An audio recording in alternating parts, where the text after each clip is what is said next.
من أول نظرة على اللوحة دي هتاخد بالك من أهم حاجة فيها، المؤرج اللي لابس أحمر اللي هو حرفيا يا عم استهدى بالله، ولا كأنه لسه واصل لك خبر إن أنتوا كلكم هتموتوا. أحب أقول لك إن ده اللي حصل فعلا.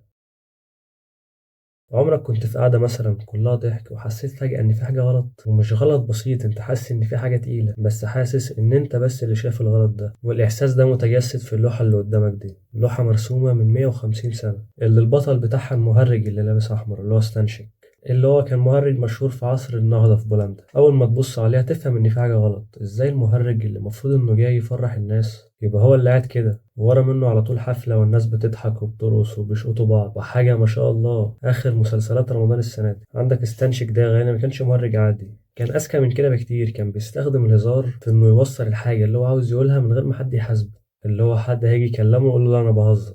لو ركزت كده في اللوحة هتلاقي إنها مرسومة بمزيج من اللون الأحمر والأسود عشان يديك إحساس بالعجز واليأس. ولو بصيت كده بطرف عينك هتلاقي إن في رسالة مكتوب عليها 1533، اللي هو تاريخ الغزو الروسي لسمولينسك. وبالمناسبة التاريخ ده غلط أصلا، ولحد دلوقتي محدش عارف يفسر هو كاتبه غلط ليه. وسمولينسك كانت مركز تجاري كبير، وكان البلاط اللي ستانشك بيخدمه كان تابع للمركز ده. واللوحة بتعكس ألم باين جدا إن محدش مدركه غير ستانشك. هتلاقي باين عليه جدا إنه حاسس بحزن عميق، وحزنه ده عمال يزداد عشان الدولة اتجاهلت الخبر ولا كأن في أي حاجة. ولو بصيت الناحية التانية هتلاقي آلة العود بتاعت ستانشك في إيد قزم، والعود مفروض إنه رمز للمجد والازدهار، ودلوقتي بقى في إيد واحد من أدنى طبقة اجتماعية، في إشارة إلى تدهور الدولة وسوء أحوالها.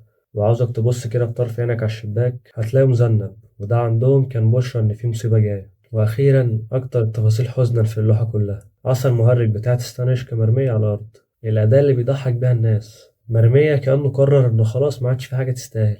لوحة ستانشك أصلا دي ليها اسم أشهر شوية اللي هو مفارقة المهرج الحزين، واللي بتمثل في الجوهر بتاعها تحليل نفسي للكوميديين والممثلين اللي بيضحكوا الناس، بس هما من جواهم هما مش سعداء، هما بيضحكوا الناس بس. وفي عدة دراسات نفسية كده أظهرت إن المؤديين وخاصة الكوميديين منهم إن الأفراد دول بيستخدموا الفكاهة عشان يتكيفوا مع مشاكلهم الداخلية. يعني كده صاحبك اللي بيضحكوا في الخروجات ده غالبا أكتر واحد مفشوخ فيكم.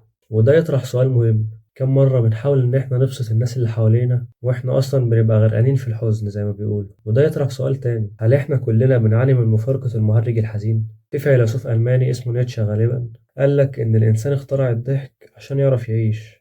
أصل أنت الضحك يعتبر هو الحاجة الوحيدة اللي بتهربك من مشاكلك وحزنك. تخيل مثلا الحياة من غير ضحك، يعني هو أصلا إيه الحياة مش ناقصة كآبة زيادة. عامة اللوحة دي بتوصل لك إحساس إن في حاجة بتضيع منك وأنت عاجز إن أنت تحافظ عليها. لحظة تبين لك إن تعبير ستانشيك مش عشان هو حزين، عشان هو الوحيد اللي فاهم، وممكن كل واحد فينا مر بلحظة زي دي في حياته.